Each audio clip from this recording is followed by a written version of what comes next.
All right, welcome to the Unnamed Cybersecurity podcast. I'm Chris. I'm here with Matt, and Bob is in an undisclosed location. Clearly, I mean, look at this. Look at that background. That background. And I'm actually in my office. I don't think it's ever been seen on this podcast for years, which is that's right. That's true. I don't think you ever have been. It's rare. Yeah, I've got the nondescript conference room look. There you go. Yeah, and I'm in my boring like white wall with some posters up there, and then obviously Matt. Congratulations on the office. I guess nobody really realized you had one. It's a real office. I just forget I have it sometimes. I'm here. So I had an interesting day yesterday. I want to share this because I think this is a good way to start this. There was a cybersecurity event in my camera. So my camera keeps freezing or whatever. Anyway, cybersecurity event in my area. I got rejected to go there because I am technically a solutions provider, but I like to try to be in the cybersecurity community. So I'm like, okay, so I wrote them a nice letter and I got approved to go. However, 2 people on my team did not. A little upset about that, but yeah. Anyway, it was good. And then we get to the end of the conference, and they were talking about how we all have to work together and that we're not competitors when somebody's under cyber attack. And I agreed. And then I wanted to ask, and I didn't. Then why were people that wanted to be here to be part of this community rejected? Oh no! I think it's a good time for solutions providers to be educated on cybersecurity risks and threats. So the idea was, I guess the people that paid for the event decided that they didn't want other solutions providers there, even though you were coming as an IT professional and they were offering CPEs. So, I have my CSSP. So I was there for that. I was trying to bring somebody that had Security Plus. They wanted to get their 10 CPEs. So I don't know. I feel like it's being disingenuous to the industry we're in when you do that at conferences. If you want to have like a waiver saying that you come there as a solution provider and you can't sell, I understand that 100%. Like, I'm not there to sell. I'm there to be an IT professional, view it, and be with my peers. So anyway, that kind of irritated me. But maybe what do you learn guys something from your nice letter with what they said at the end now. Maybe. We'll see. I just think it's disingenuous. So I wanted to share that because I think it's bad for the industry, and I think it's bad for events. I understand that when people pay for certain things, but you can put language in agreement when you show up, and you can be banned. Like, I'm okay with banning people if they come in there and they try to sell and when they're not supposed to. Yeah, like that. I understand that. So anyway, it's my sandbox. You can't come in. Yeah. Other news. So the Sault Ste. Marie tribe, it's like the Sioux tribe of Chippewa Indians here in Michigan. They got hit with ransomware a couple weeks ago. I believe they're finally coming online. They said it was undisclosed. Well, I found it. They got hit by Ransom Hub. And the information Ransom Hub put up, I mean, I shared it with you guys. This stuff's crazy. Like, the way they wrote this out on their site. To give everybody that's listening a little clip of what's going on, they waited a week for the tribe to engage Ransom Hub following an incident on February 9th. So they actually were hit on February 9th. They didn't contact Ransom Hub until a week later, so that would have been February 16th.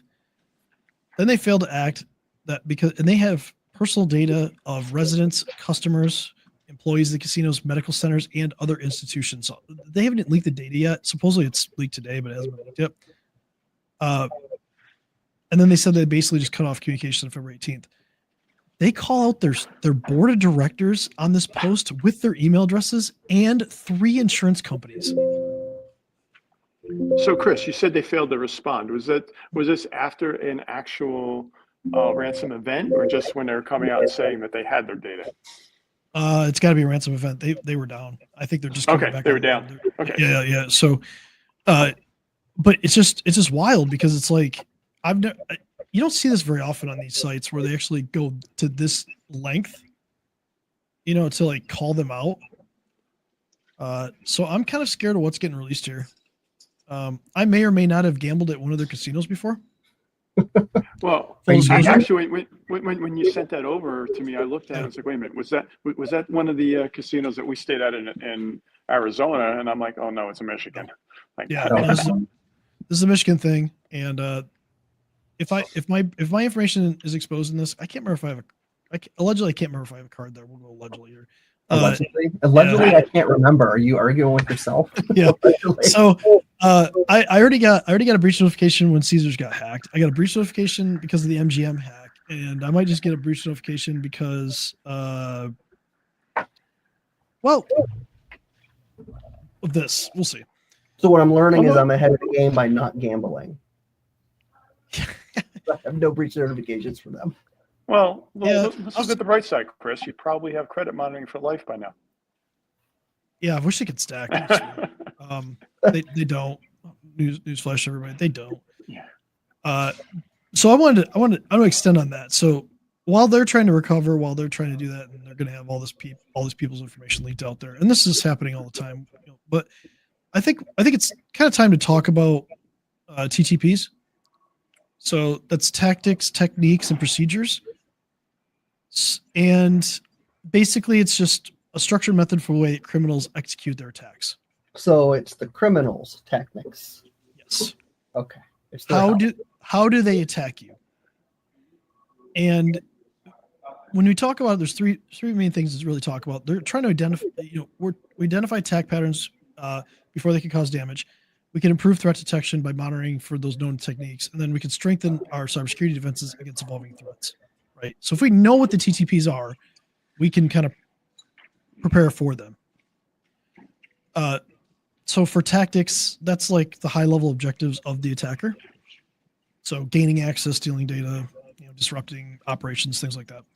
The technique would be the methods they use to achieve those objectives. So maybe phishing, remote desktop being exploited, on the internet, maybe some vulnerability like Fortinet VPN, or Palo Alto has a major firewall thing too, right? And then the procedures. So the specific steps taken to execute an attack.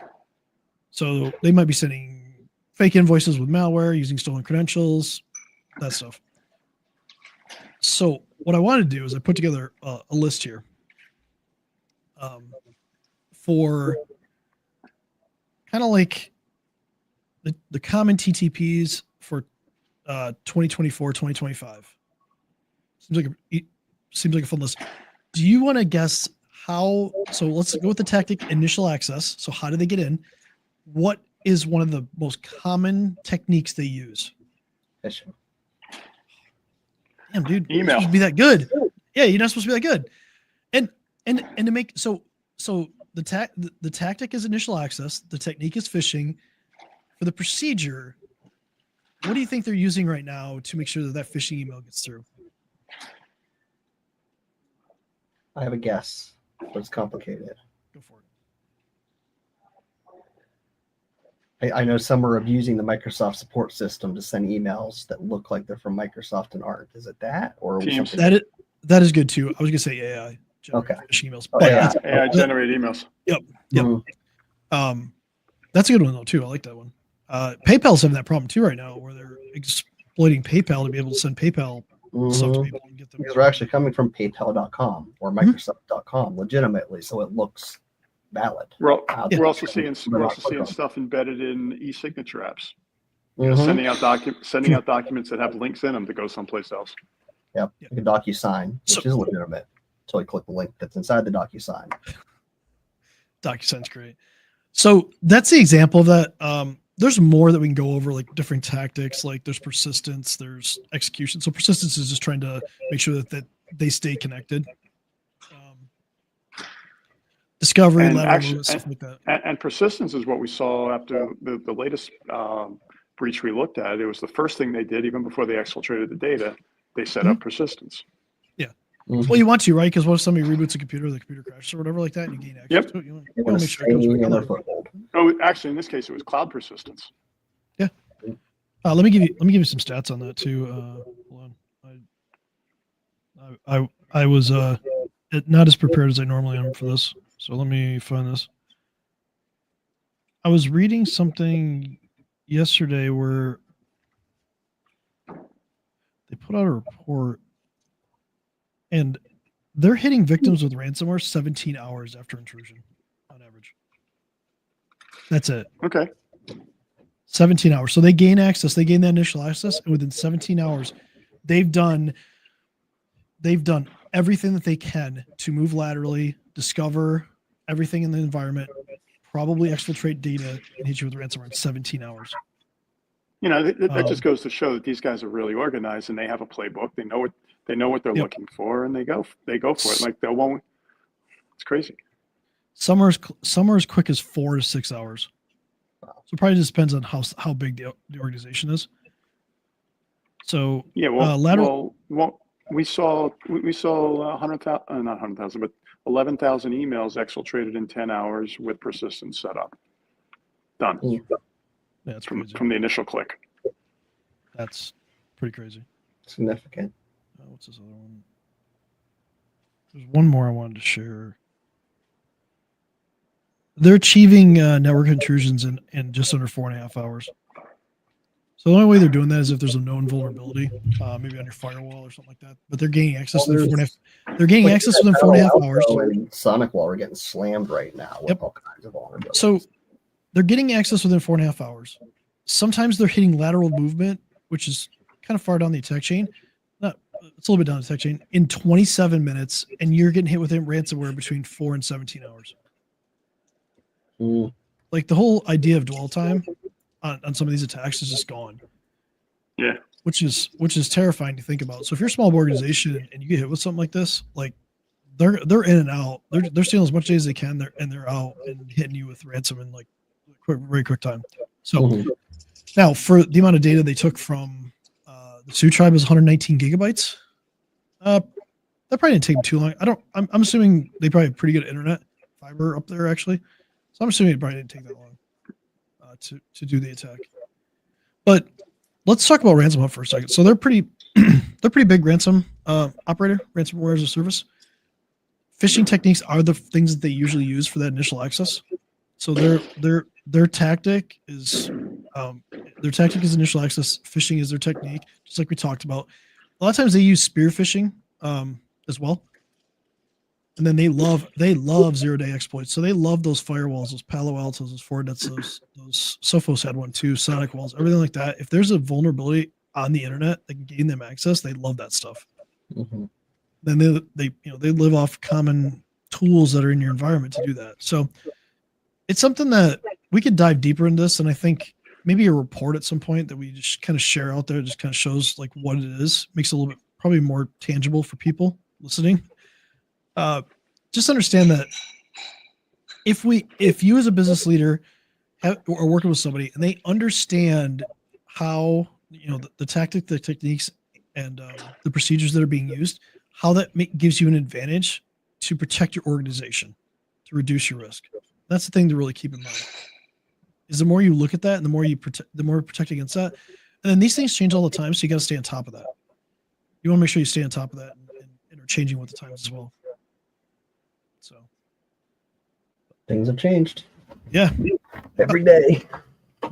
Bob, what kind of event are you at? I should have asked that earlier. I'm actually at a cyber event in White Plains. So I'm going over some new risks. CISA was supposed to present today, and it's pretty incredible stuff out there. Yeah. And there was actually one of the speakers was doing a board presentation, and the board got so upset they escorted him out. Whoa! What?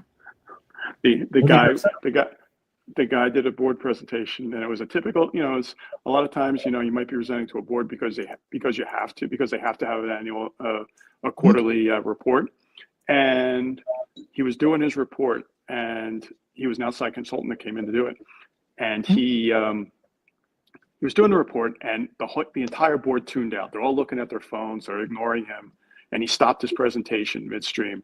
And he had done research on who was going to be in that presentation.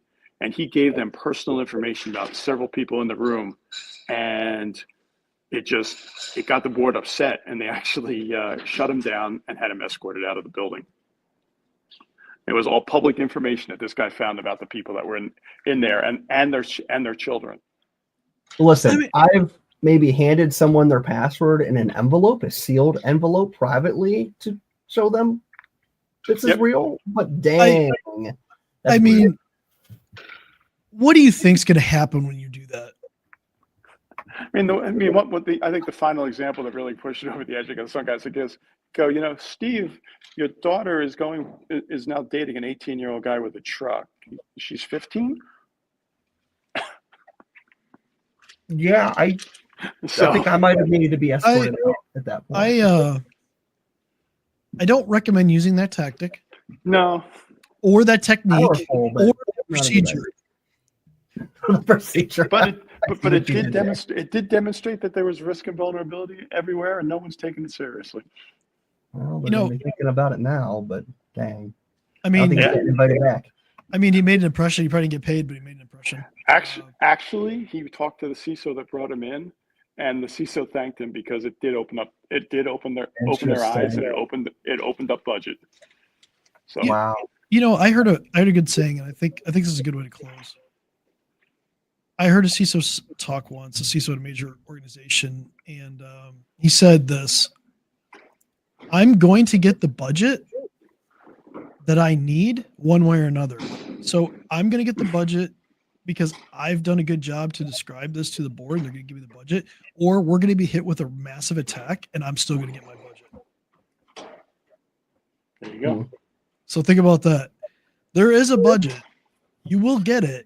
It just depends on what side of boom do you want to be. Do you want to be on the left side? Or do you want to be on the right side? So do you want to be pre-attack? Or you want to be post-attack? You're going to get the budget.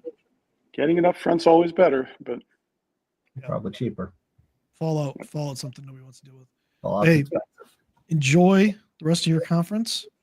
Thank you for joining us. We were wondering if you're gonna act like you were kidnapped. We're gonna make fun of you being kidnapped. I had all kinds of I couldn't take that risk.